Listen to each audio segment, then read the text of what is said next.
Hello, dear students. I'm here with another video of nucleic acids and protein synthesis. And today, in this video, we are going to talk about the semi conservative replication of DNA.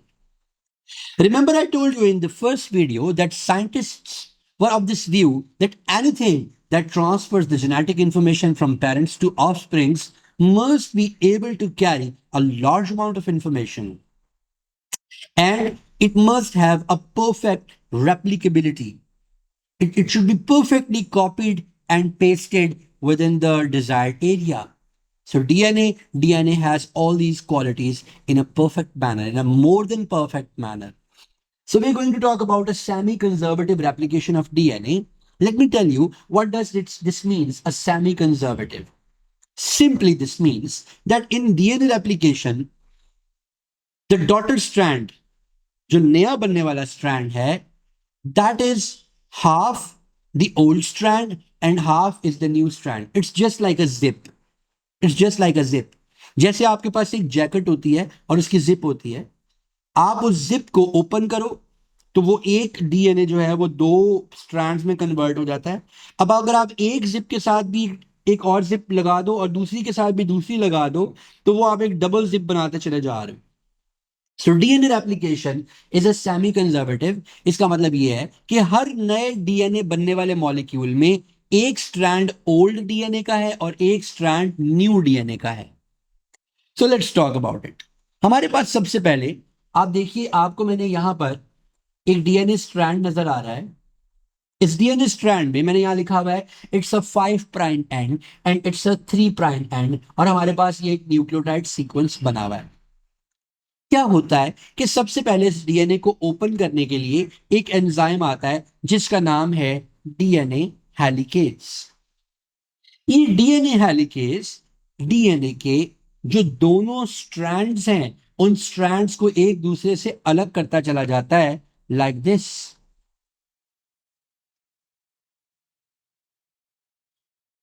और एक फोक बना लेता है। हम इस फोक को कहते हैं इट्स अ रेप्लिकेशन फोक। आपको मेरे साथ सीक्वेंस में चलते चले जाना है। Number one, we have an enzyme which is called DNA helicase. DNA helicase ने इस पूरे के पूरे स्ट्रक्चर को एक से दो में कन्वर्ट किया, डीएनए का फोक बना दिया। अब हमारे पास ऊपर भी एक स्ट्रैंड मौजूद है टेम्पलेट के तौर पे एक्ट करने के लिए और नीचे भी एक स्ट्रैंड मौजूद है जो टेम्पलेट के तौर पर एक्ट करेगा। So now both of these strands are going to be acting as templates like this and like this. सो आपको पहले एंजाइम का काम याद हो गया। First enzyme is helicase and is going to unwind your DNA. Number two, then आपके पास एक और एंजाइम आता है प्यारे बच्चों, और इस एंजाइम का नाम है प्राइमेज। इसका नाम है प्राइमेज। ये प्राइमेज एक प्राइमर ऐड करता है। You know what is primer? Primer is something which is required to attach some other thing. अगर आप if you are a girl you must know कि मेकअप करने से पहले there is a primer coat that is done on the face. And if you are a boy you must know कि जब घरों में व्हाइट वॉश की जाती है तो पहले एक प्राइमर ऐड किया जाता है और फिर उस प्राइमर के साथ के ऊपर पेंट किया जाता है। सो यहां पर ये प्राइमेस एक प्राइमर ऐड करेगा। एंड सी, यहां पर ये जो प्राइमर ऐड हो रहा है it is not DNA. as I told you in my previous video, if you have not watched that video, go and watch that video because उसके बगैर आपको सेमी कंजर्वेटिव रेप्लिकेशन की समझ नहीं आएगी, राइट?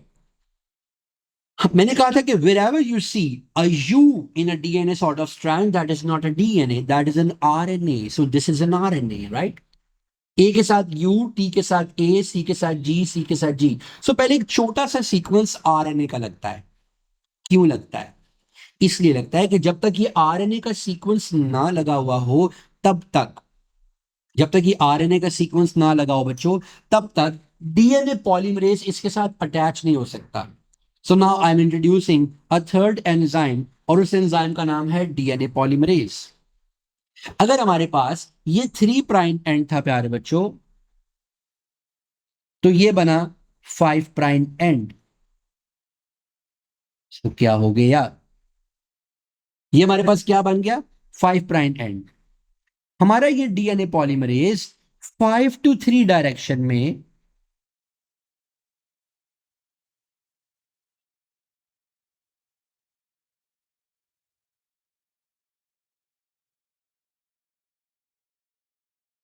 5 to 3 डायरेक्शन में it keeps on adding nucleotides here and here. अब इसको मुझे आइडियली यहां पर नहीं लगा रहने देना चाहिए, ये यहां अटैच हुआ, इसने अपना काम शुरू किया और उसके बाद बेटे ये यहां तक आ गया होगा।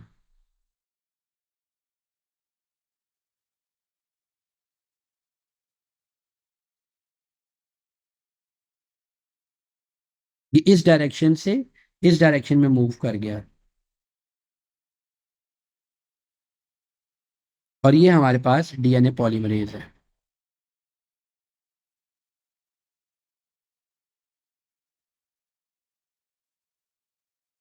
This is DNA polymerase.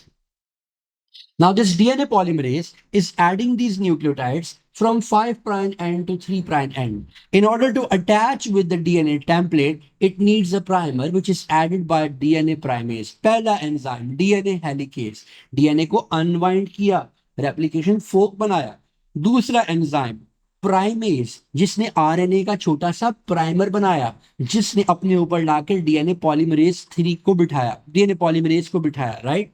Polymerase यहां अटैच हुआ और यहां पर डीएनए के न्यूक्लियोटाइड्स ऐड करने लगा। जी के सामने सी, सी तो G, G C, T A T and so on. और ये डीएनए कंटिन्यू करता चला जाता है। ऐसा strand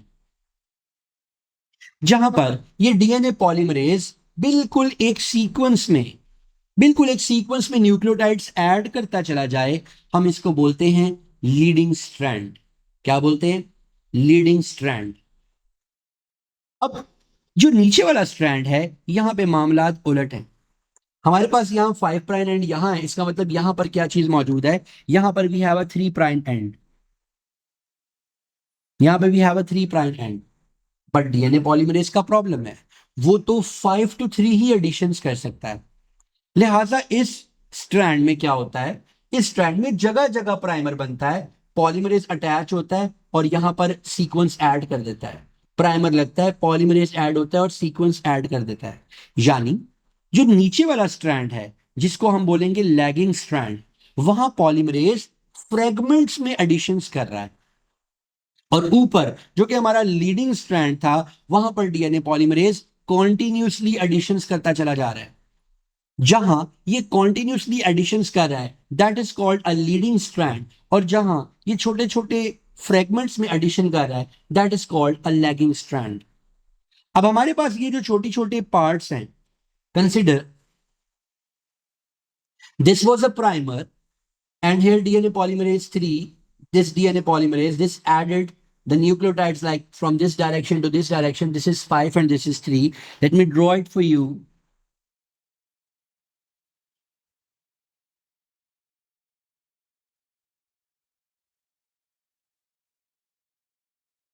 Right, so this is 5 and this is 3, right? अब ये वाले जो fragments हैं, these fragments are called Okazaki fragments. These fragments are called Okazaki fragments. Now, at the end, there's another enzyme that attaches here and it removes all these primers from here. This enzyme comes here and this removes all the RNA primers.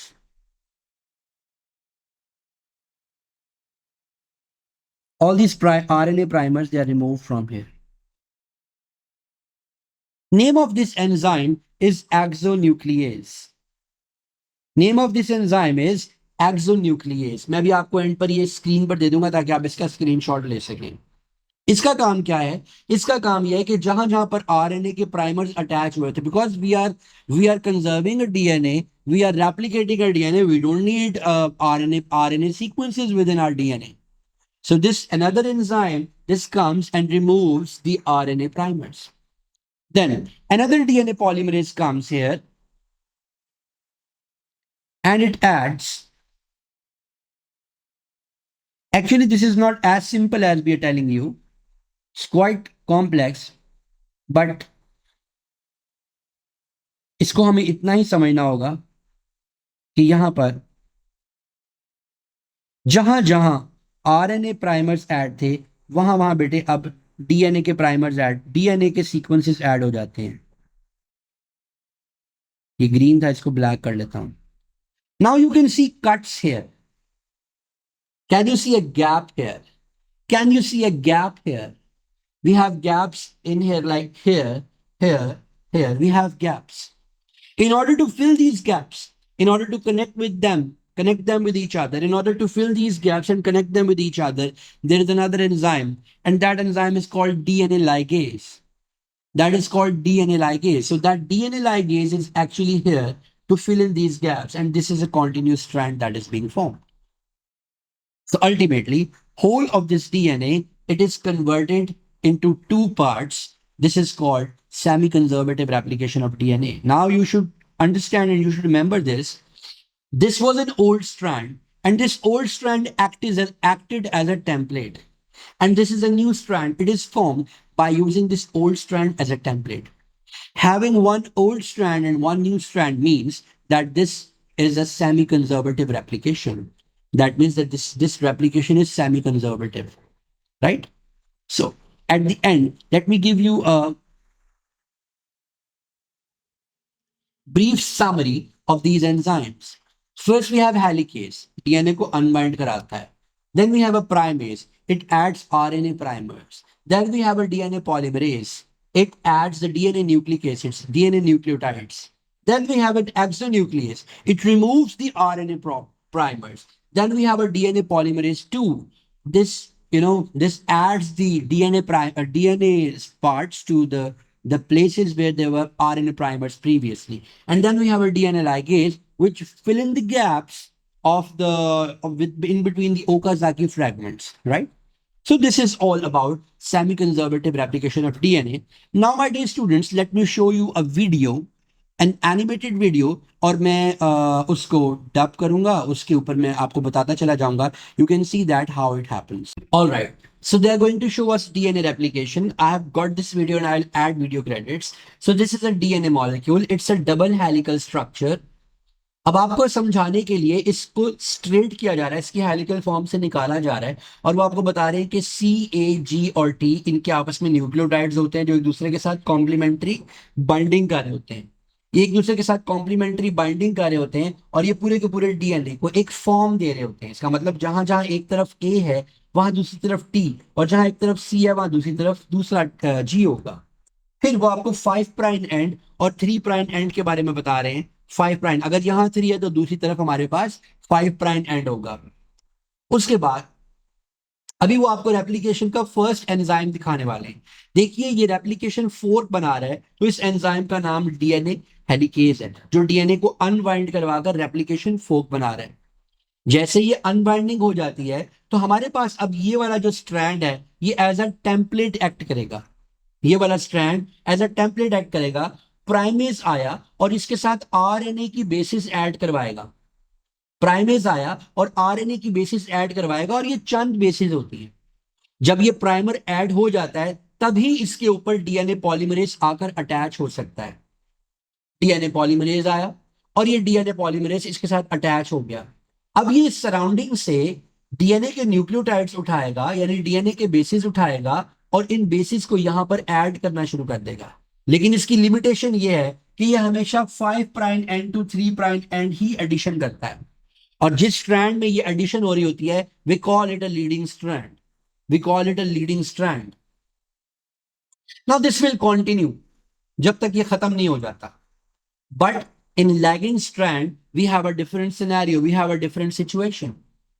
यहां पर इसको 5 से 3 addition करनी है, जगह जगह से ही खुलता जाएगा और ये एडिशंस करेगा. यहां पर इन फ्रैगमेंट्स को ओकाजाकी फ्रैगमेंट बोला गया. ये देखिएगा, प्राइमेज आया, चंद आरएनए की बेसिस अटैच की, हटा, डीएनए पॉलीमरेज आएगा, आजा डीएनए पॉलीमरेज, ये आया, ये लगा. अब ये इसके साथ अटैच होकर डीएनए बेसिस ऐड करेगा 5 to 3.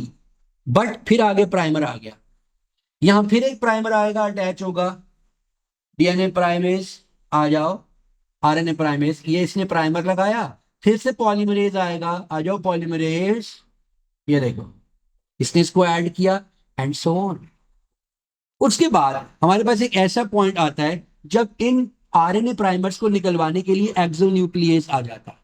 इस एक्सोन्यूक्लियस ने इनको निकलवा दिया, और पॉलीमरेज यहां पर, this is another type of polymerase, this is going to add more nucleotides in it, and at the end there is a enzyme which is called DNA ligase.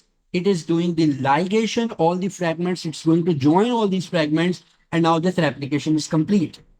Now we have a copy of DNA.